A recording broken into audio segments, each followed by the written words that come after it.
Je vote pour la science avec Pascal Lapointe et Isabelle Burgon. Bonjour à tous. La recherche scientifique est de plus en plus libre, ou plutôt l'accès libre aux travaux scientifiques progresse. Une progression peut-être trop lente pour certains, mais un mouvement inéluctable depuis les premiers efforts des années 90 d'autopublication des chercheurs. Bien sûr, le informaticien et cyberactiviste Aaron Swartz, disparu il y a 3 ans, y a largement contribué. Nous en avions fait l'objet d'une émission ici. Mettre un document en accès libre signifie qu'on le rend intégralement et gratuitement accessible au plus grand nombre. Cela peut être des revues qui rendent leurs articles directement et immédiatement accessibles au public. Mais il y a aussi un libre accès par auto-archivage. Les auteurs déposent des copies de leurs articles sur un compte d'archives ouvertes. Aujourd'hui, un phénomène qu'on n'attendait pas fait les manchettes, la prédation d'articles scientifiques de la part d'éditeurs mal intentionnés. La Commission commerciale fédérale des États-Unis a d'ailleurs déposé une plainte d'harcèlement contre le groupe de publication Omix, un groupe basé en Inde. Ce groupe possède de nombreuses revues en libre accès et a acquis la réputation de solliciter les auteurs pour qu'ils publient dans ses pages, puis leur demander ensuite de l'argent pour cette publication. Sinon, les articles étaient conservés non publiés. Des auteurs ont dénoncé cette manière très cavalière de faire, tel le jeune chercheur en neurosciences de l'Université de Genève, Paul Vaucher, à qui l'éditeur demandait près de 1200 $ canadiens pour la publication de ses travaux. Il y a aussi, d'un autre côté, le géant de l'édition scientifique Elsevier, qui a attaqué la plateforme scientifique pirate SciHub, accusant les moteurs de recherche d'articles en libre accès d'accéder illégalement aux comptes d'étudiants et des institutions académiques pour contourner les murs payants de la plateforme de l'éditeur Science Direct. Donc nous allons parler du libre accès à la recherche, de ses prédateurs, mais aussi des chemins plus ou moins sinueux que les travaux scientifiques empruntent pour se faire connaître.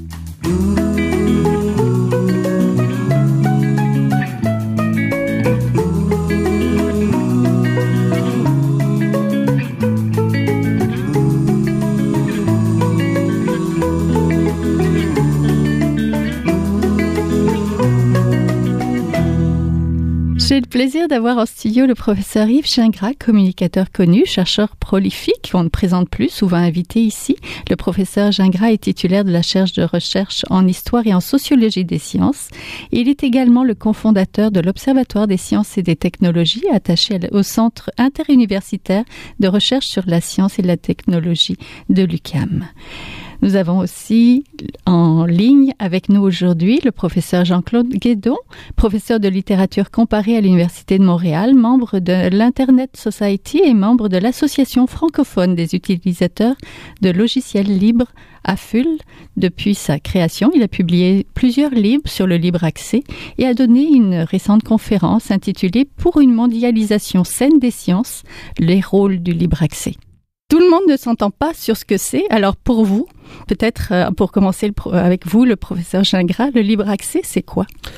Je pense que ça devrait être assez simple de s'entendre sur le libre accès si on ramène ça à ses origines, qui était l'idée de rendre accessibles directement et gratuitement les résultats de la recherche. Donc, au point de départ, c'était pas une discussion entre revues en libre accès et articles en libre accès. Ce qui est visé, c'est le contenu du savoir, donc c'est-à-dire les articles. La revue, c'est simplement une façon de diffuser la connaissance. On peut avoir des informations gratuites directement sur les sites institutionnels. Donc le libre accès, il faut le garder simple parce qu'on verra plus tard que complexifier ça, c'est une stratégie de confusion qui sert les grands groupes. Donc libre accès, c'est rendre accessible gratuitement les résultats de la recherche qui, eux, sont toujours subventionnés essentiellement par l'État. Professeur Guédon, votre définition. Essentiellement, je suis d'accord avec ce que mon collègue Yves Gingras vient de dire. J'ajouterais juste un tout petit détail qui était quand même important au tout début ce qu'on a appelé le mouvement du libre accès après l'initiative de Budapest, c'est qu'on voulait également que les gens puissent réutiliser ces résultats de la recherche, c'est-à-dire pouvoir les intégrer dans d'autres types de travaux ou des types d'enseignements et ainsi de suite. Mais pour l'essentiel, je suis complètement d'accord avec Yves Gingras. Le libre accès, au départ, c'est pourquoi? C'est cette idée, au fond, qui est typique, je dirais, des origines de la recherche scientifique. Si vous remontez au 17e siècle, lorsque quelqu'un fait une découverte, que ce soit Galilée ou Descartes, il écrit une lettre à Mersenne et lui dit, bon, j'ai fait une découverte. Donc, c'est cette idée de la République de la science, ou la République des lettres à l'époque, qui fait connaître les savoirs. Et c'est tout récent, surtout de façon disons, très exponentielle après la Deuxième Guerre, qu'il y a une appropriation privée comme intermédiaire des résultats de la recherche. Les premières revues, ce sont des savants eux-mêmes qui les produisent. Encore de nos jours, il y a des sociétés savantes. Par exemple, moi, j'ai édité Scientia Canadensis, qui est une revue canadienne d'histoire des sciences. Il n'y a pas de grand groupe là-dedans. C'est nous, en association savante, qui s'organisons pour publier nos résultats. Et donc, c'est l'idéal scientifique de rendre public la connaissance scientifique qui appartient à tout le monde. Lorsqu'Einstein écrit E égale MC2, il prend pas un brevet. Il publie ça dans une revue à l'époque, Annalen der Physik. Et c'était cet idéalisme-là qui est typique au fond de l'émergence de la recherche scientifique et qui a été détruit par le fait qu'on a transformé la connaissance scientifique en marché où il y a un profit à faire. Et tous les grands groupes l'ont compris. Le taux de profit de ces compagnies-là est plus élevé que n'importe quelle industrie manufacturière. On parle de taux de profit d'au-dessus de 30%. Il n'y a pas d'industrie qui produit des taux comme ceux-là. Des taux normaux, ça peut être 5, 6 ou 10, mais jamais 30. Oui, parce qu'il y a une crise par rapport aux revues, à l'abonnement des universités. Les universités ont de plus en plus de mal à s'abonner. Mais est-ce que l'accès ouvert pourrait constituer une menace pour certaines revues scientifiques? Professeur Guédon? Bon, d'abord pour continuer dans la ligne de ce que Yves Gingras disait, je suis encore une fois là, je suis parfaitement d'accord avec lui. Le débat sur le coût des revues est passé par le libre accès à cause du fait que le premier grand groupe institutionnalisé qui a vraiment soutenu le libre accès, curieusement, ce ne sont pas les chercheurs, mais ça a été les bibliothécaires. Et les bibliothécaires ont vu, du moins certains d'entre eux, dans le libre accès, la possibilité d'une réplique à la montée des coûts des revues. Mais en toute logique, de façon absolument rigoureuse, on pourrait dire que les deux problèmes du coût des revues et du libre accès sont complètement orthogonaux l'un par rapport à l'autre. Ils ne se touchent pas, en fait. Ce n'est que par des biais en fait, assez compliqués qu'on peut arriver à montrer qu'il y a un lien entre les deux. Oui, alors ce que pense l'éditeur scientifique Elsevier qui plaide activement contre le libre accès, c'est pas juste une question. C'est pas entièrement vrai, ça, non, parce que ils ont une position extrêmement diffuse. Et là encore, je crois qu'Yves Gingras dit une chose importante, ils adorent complexifier les choses et à troubler les eaux pour vraiment mélanger les esprits des gens.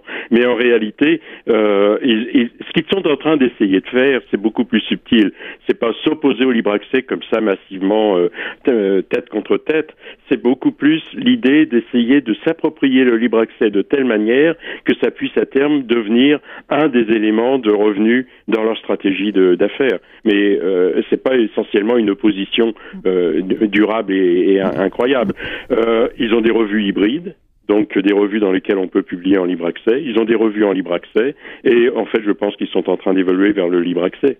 Professeur Gingras. Je pense qu'ici, on est au cœur de ce qui est l'essentiel de tout ce discours-là. Et M. Guédon a parfaitement raison. Je vais aller dans la même direction pour qu'on comprenne très bien que la stratégie de tout confusionner, ces gens-là ne sont pas contre le libre accès. Ils sont en train de redéfinir, de réorienter le mot libre accès vers leurs intérêts. C'est-à-dire que les revues qu'on appelle en libre accès vont être revues où c'est l'individu qui paye. Et donc, dans les revues mixtes qu'on vient de dire, c'est un double paiement, ce qui est assez extraordinaire. C'est un coup de génie de ces compagnies-là, d'avoir dit le libre accès, voyez-vous, les bibliothèques sont abonnées. Donc, je reçois un certain montant. Mais en plus, vous, votre article particulier, si vous aimez bien que le vôtre soit en libre accès, vous allez repayer. Donc, on a payé 2 fois. C'est quand même génial. Et ils ont tellement bien réussi leur stratégie de redéfinir que le rapport Finch en Angleterre a institutionnalisé que le libre accès est maintenant perçu quasiment comme synonyme que revue en libre accès. Ce qui veut dire, Elsevier, tous les grands groupes ont gagné. C'est encore eux qui vont garder le contrôle sur le savoir, mais au lieu de faire payer les bibliothèques, ils vont faire payer les auteurs individuellement. Mais eux, ils ont le même taux de profit. C'est ça le coup de génie d'avoir réorienté le mot libre accès en le complexifiant, en confusionnant le libre accès qu'on appelait vert à l'époque, donc l'accès à votre article sous forme de preprint, sous forme de document Word, mais qui a exactement le même contenu que votre article dans Nature. Ils ont confusionné ça, ils vont dire, ah oui, libre accès, ça veut dire revue en libre accès, ce qui n'était pas le cas au point de départ. Oui, rappelez-nous ce que c'est que le rapport Finch. Peut-être que M. Guédon... Monsieur Guédon?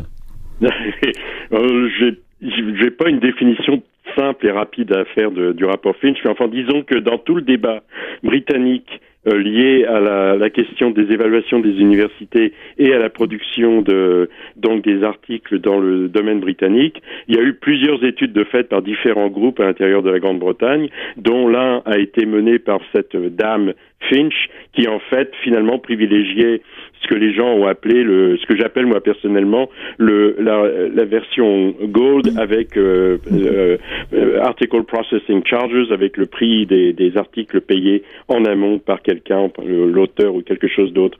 Et du même coup, ça a privilégié en Grande-Bretagne une solution nationale qui reposait finalement sur une solution de libre accès qui était celle qui favorisait le plus les grands groupes d'éditeurs, puisqu'ils pouvaient en quelque sorte maintenant absolument compter sur les auteurs pour payer pour la publication, à un moment où les bibliothèques commençaient à vraiment ne plus pouvoir payer et menaçaient donc ces grands groupes d'éditeurs de ne plus avoir les montées de revenus qu'ils doivent avoir pour satisfaire leurs investisseurs. Donc le rapport Finch, c'est en fait, si vous voulez, une étape dans pas mal de débats, particulièrement en Grande-Bretagne, pour mener en fait une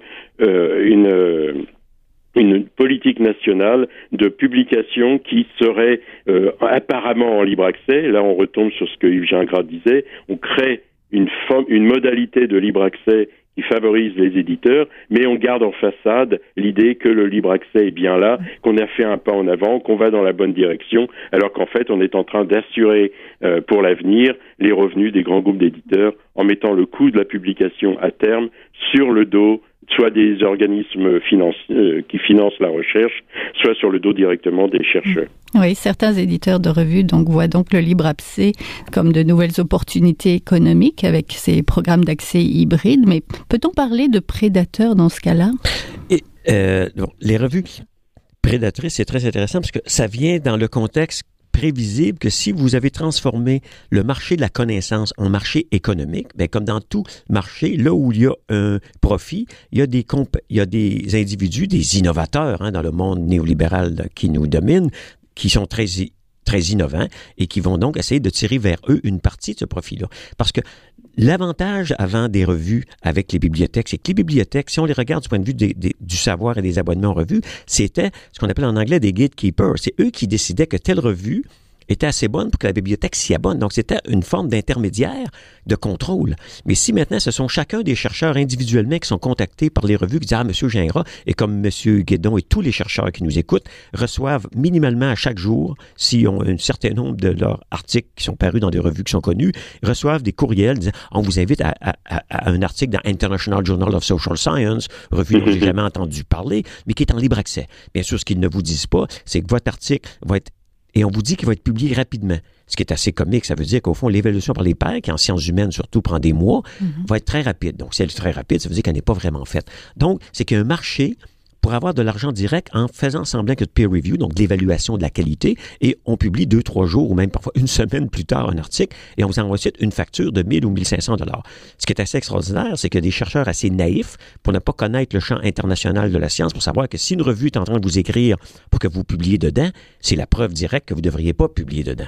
Parce qu'il y a des grandes revues comme Physical Review, Nature, n'importe quelle revue, Il Novecento, parce que moi, je suis en physique, donc je connais plutôt ces revues-là, vous écriront jamais pour dire, M. Gingras, envoyez-nous un article de physique. Donc, les revues prédatrices, c'est ça, c'est d'aller chercher de l'argent en publiant des pseudo-articles dans des pseudo-revues. C'est une période de transition. Rappelez-vous la chute de l'URSS. Mais la chute de l'URSS, c'est une période de transition où le capitalisme sauvage s'est imposé. Et ce qu'on voit actuellement avec les revues prédatrices, à mon avis, c'est l'analogue. Les gens ne savent plus où donner de la tête, pensent que libre accès, c'est qu'on paye les articles directement. Donc, c'est une confusion qui fait faire du profit à des compagnies qui sont, au fond, des compagnies illégitimes et qui vont finir par disparaître si on fait attention un peu. Oui, est-ce que les chercheurs sont naïfs, professeur Guédon? C'est-à-dire qu'ils ne sont pas naïfs, les chercheurs, mais les chercheurs, ils sont soumis à des contraintes très fortes de publication pour les promotions, pour les subventions de recherche et ainsi de suite. Et en particulier, les jeunes chercheurs sont extrêmement vulnérables dans ce genre de concurrence et ce genre de jeu. Et lorsqu'on leur offre tout à coup, à la première occasion, de sortir un article très vite, qui va peut-être compléter suffisamment leur dossier pour passer la barre et devenir professeur agrégé ou avoir une subvention, ils vont être très, très tentés de le faire. Alors il y a un degré, je dirais, de naïveté, mais aussi on va risquer le coup, on va voir, on peut peut-être passer devant les jurys, ils vont peut-être accepter la publication pour ce qu'elle est et ne pas faire trop attention à ce que ça veut dire, et de cette façon-là passer la barre de la promotion. En revenant aux revues prédatrices, il faut bien voir que dans la publication en général, il y a des coûts, bien entendu.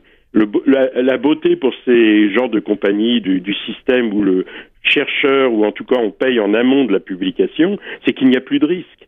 À ce moment-là, les gens payent en amont. Donc, la compagnie, elle reçoit de l'argent immédiatement, puis après, elle fait ce qu'elle veut avec ça. À la limite, elle peut faire un peu ce que Yves Gingras disait. La compagnie se met en route, ramasse un peu d'argent, disparaît, reparaît sous un autre nom ailleurs et recommence, et ainsi de suite, et ainsi de suite. Il y a des gens qui font beaucoup d'argent là-dessus. Et c'est pour ça que, personnellement, graduellement, je me suis complètement éloigné de la solution économique qui consiste à faire payer les chercheurs en amont pour n'importe quelle revue savante, y compris One, y compris eLife et ainsi de suite, de très bonnes revues, mais qui malheureusement ont un modèle économique qui ouvre des perspectives, je crois, très néfastes pour la communauté scientifique d'une part et le libre accès d'autre part. Mais sur cette question-là, c'est très intéressant. Si on remonte dans l'histoire un peu, parce que on semble croire que ce n'est qu'avec le libre accès et les revues dorées que le fait que les articles soient payés directement par les chercheurs soit nouveau. Or, on sait très bien qu'au fond, le problème n'est pas là. Le problème actuel, il est le fait d'un marché capitaliste, néolibéral, de financiarisation de ces revues-là qui ont des taux de profit élevés. Parce que moi, quand j'étais en physique dans les années 80, tous les physiciens de l'époque qui publiaient dans Physical Review, alors qu'à l'époque, vous n'avez pas Internet, vous avez les revues classiques, il y avait ce qu'on appelait des page charges. Parce que mettre en page un article de Physical Review avec des équations, des calculs intégrales différentiels, c'est des coûts absolument énormes. Donc, comme ce sont des revues qui étaient publiées par des sociétés savantes, qui est à but non lucratif en un sens, c'est-à-dire que le but de la société savante, c'est de faire de l'argent qui va réintroduire. Donc moi, quand j'ai fait mon article de physique en 1980 dans Physics Letters, je payais $100 la page. Alors $100 la page en 80, aujourd'hui, c'est $300 la page. Ça veut dire que si mon article avait 5 pages, mon laboratoire, parce que moi, j'étais un étudiant de maîtrise, donc c'est mon laboratoire qui payait cet article-là. J'ai oublié le nombre de pages, mais je pense qu'il y en avait 4 ou 5, donc 3. Ça veut dire qu'aujourd'hui, mon labo paierait dans cet article, dans cette revue, $1,500. Indépendamment du fait qu'il y avait des bibliothèques. Mais pourquoi c'est accepté à l'époque? C'est accepté parce que ce marché-là n'était pas un marché économique libéral ouvert, était des revues savantes qui savaient que ça coûte tant, et Physical Review, c'est pas des bandits, c'est une revue de 1893 inventée par des physiciens qui appartient à l'American Physical Society. Donc, voyez-vous, c'est comme si vous aviez une famille élargie qui dit, moi, je publie ton article, je l'ai fait évaluer, et même si je l'ai fait évaluer, puis que je l'ai refusé, ça ne me dérange pas que tu me payes pas, parce que le but, c'est pas que tu me payes. C'est qu'il y a une bonne évaluation, une fois qu'elle est acceptée, tu vas payer. Mais déjà, à l'époque, on disait, si toi, tu as envoyé un article à Physical Review, mais qu'on sait que tu viens d'un laboratoire pauvre dans un pays pauvre, on te chargera rien. Mais les labos qui sont dans les pays centres, comme moi j'étais à Québec, ils savent que le Québec, c'est pas le tiers-monde, donc on a payé. Donc, il faut séparer le coût du contexte dans lequel ce coût-là existe. Oui, tout à fait, oui. Et d'ailleurs, pour continuer ce petit bout d'histoire, il y a un paradoxe amusant dans tout ça, c'est que l'invention des revues commerciales, en particulier par Robert Maxwell après la Deuxième Guerre mondiale, s'est jouée en partie sur le fait que Maxwell offrait aux chercheurs des publications sans frais par page. Donc curieusement, il faisait la concurrence aux sociétés savantes précisément en refilant le coût de la publication aux bibliothèques, mais en éliminant le coût par page aux chercheurs de façon à attirer plus de monde chez eux et du monde de bonne qualité. Ensuite, maintenant, après avec le libre accès, le jeu a été renversé à nouveau dans l'autre sens. Ce qui montre au passage que ces compagnies sont prêtes à fonctionner dans n'importe quelle direction en fonction de leurs intérêts et purement de leurs intérêts. Oui, Voilà. Il y aurait des centaines de revues prédatrices. On pourrait parler des groupes comme Omics, justement. On pourrait penser que c'est loin de nous, mais le groupe a acquis en septembre dernier 2 éditeurs canadiens, Andrew John Publishing and Pulsus Group, et 16 de leurs publications. Donc, les scientifiques québécois canadiens ne sont pas protégés face à cette menace. Mais je pense que ici, c'est là qu'il faut que, si on veut chercher une solution, à mon avis, elle est à un seul endroit. On n'empêchera pas le système capitaliste de vouloir s'étendre dans tous les domaines. On peut tout transformer en marché. Avant, justement, comme on vient de le dire, M. Guédon, avant Maxwell, en gros, les publications savantes n'étaient pas un marché au sens économique. Un peu comme les universités. C'était pas un marché. Depuis le Moyen-Âge, les universités, c'est un lieu de formation des générations futures et de production des connaissances. Mais aujourd'hui, on veut transformer les universités en marché. Donc, on va créer des universités privées, comme le groupe Phoenix, qui va dire aux naïfs, venez ici, on va vous donner un diplôme. Et donc, à la dernière ultime, il faut que les scientifiques peuvent se dire, parce qu'il faut, quand on parle de science, en pratique, de quoi on parle? On parle de mini-communautés scientifiques. Si vous êtes en astrophysique, vous ne connaissez au fond que vos collègues astrophysiciens. Fait que si toutes ces communautés-là disent, OK, on prend en main nos propres modes de production et on ne publie plus dans ces revues-là, c'est une révolution qui peut être faite. Mais les scientifiques sont conservateurs. Ils ont peur que s'ils ne publient pas dans les revues soi-disant prestigieuses, et rappelez-vous qu'au début de PLOS, tout le monde disait « Ah, PLOS, ça ne fonctionnera pas, ça va s'échouer. » Non, PLOS a fonctionné. Et PLOS a un bon modèle de dire, nous, on publie des résultats qui sont évalués. On ne veut pas savoir si c'est de la haute qualité, on veut savoir si c'est vrai. Et donc, on dit que souvent, dans PLOS, il y a des articles de piètre qualité. C'est une façon d'attaquer PLOS.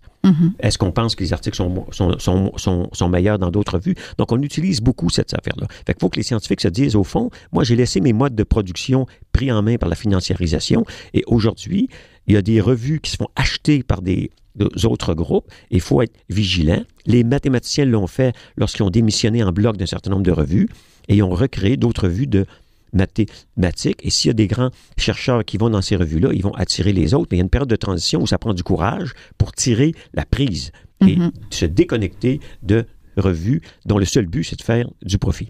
Oui, la Commission commerciale fédérale des États-Unis a porté plainte donc contre ce groupe-là. Là.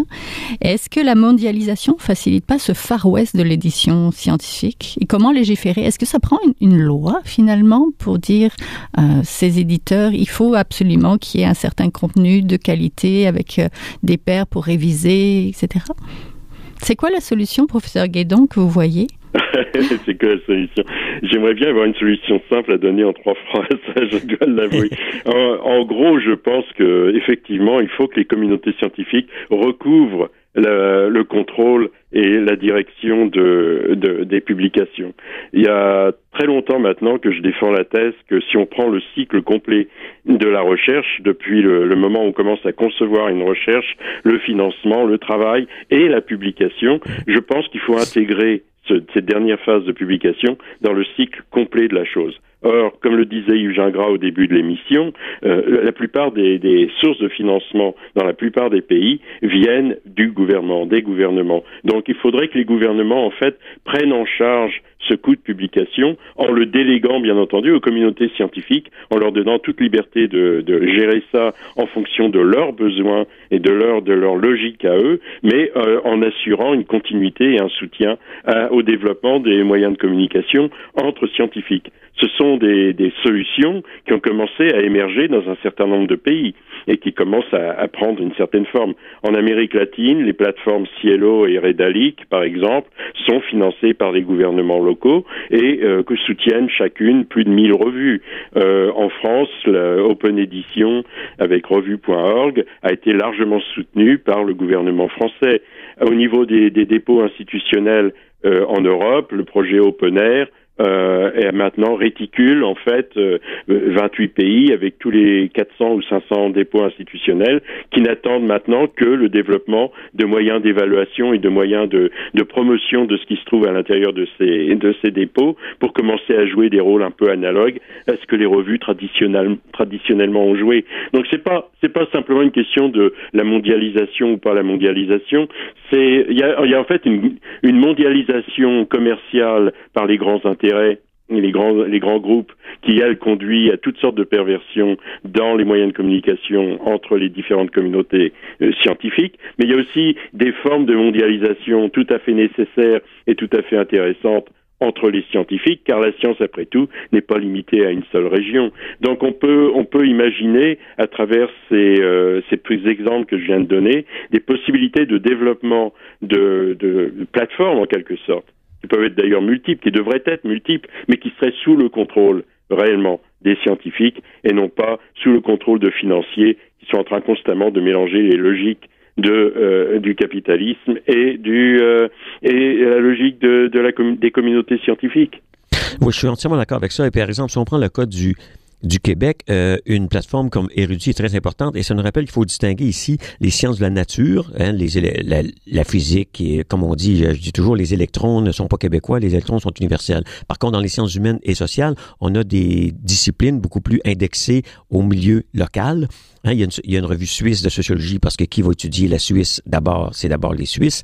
Et donc, il y a des revues et donc, grâce à Érudit, et si effectivement nos élus comprennent que publier, c'est d'abord simplement la fin du système de production du savoir. Il va être inclus dans le système de production du savoir. On va garder le contrôle local. Mais peu vont être capables de le faire parce que les lobbies, c'est pas pour rien que le rapport Finch en Angleterre a fait ce discours-là. C'est qu'en Angleterre, les groupes d'édition sont énormes. Quand on parle de Robert Maxwell, ça vient de l'Angleterre. Et donc, on a aux Pays-Bas aussi, au Elsevier. Donc, il y a des pays où les lobbies sont très forts pour que le pays encourage ce marché, parce que bien sûr, pour les élus, tout ce qui compte, c'est pas la production du savoir, c'est la financiarisation, être capable de faire soi-disant du profit avec ça. Alors que si on écoute l'idée qui vient d'être mentionnée, que publier, c'est simplement la fin du processus et donc doit être inclus dans le système de production du savoir. C'est pas uniquement faire de la recherche universitaire, mais la rendre accessible. La solution n'est pas si compliquée. Elle est compliquée non pas techniquement, elle est compliquée symboliquement parce qu'on a peur de détruire un système qui ne vit que sur l'exploitation de chercheurs naïfs. Parce que rappelons que c'est eux qui font de l'évaluation gratuite, c'est eux qui soumettent leur article gratuitement pour ensuite, paradoxalement, pour le lire, l'article qu'ils ont écrit, payer 10 000 $. On est dans le monde complètement surréaliste et il y a uniquement dans le monde scientifique, on peut expliquer que des chercheurs travaillent gratuitement, écrivent gratuitement et payent pour se propre lire ensuite. C'est jamais vu dans le monde. On pourrait en parler longtemps, c'est tout le temps qu'on avait. Je vous remercie beaucoup. On était en compagnie donc du professeur Yves Gingras, donc du centre attaché en fait à l'Observatoire des sciences et des technologies, attaché au centre interuniversitaire de recherche sur la science et de la technologie, et Jean-Claude Guédon, professeur de littérature comparée à l'Université de Montréal. Merci à tous les deux. Un plaisir. Merci. Bonne journée. Bonne journée. C'est tout pour cette semaine. Je vote pour la science est une production de l'agence Science Presse avec Radio VM, à la régie Daniel Fortin, à la recherche Mathieu Fanière. Vous pouvez réécouter cette émission à l'antenne de Radio VM ou encore en podcast sur le site de l'agence Science Presse. Et bien sûr, toujours nous suivre sur Facebook et Twitter. Et pensez à nous écrire. À la semaine prochaine.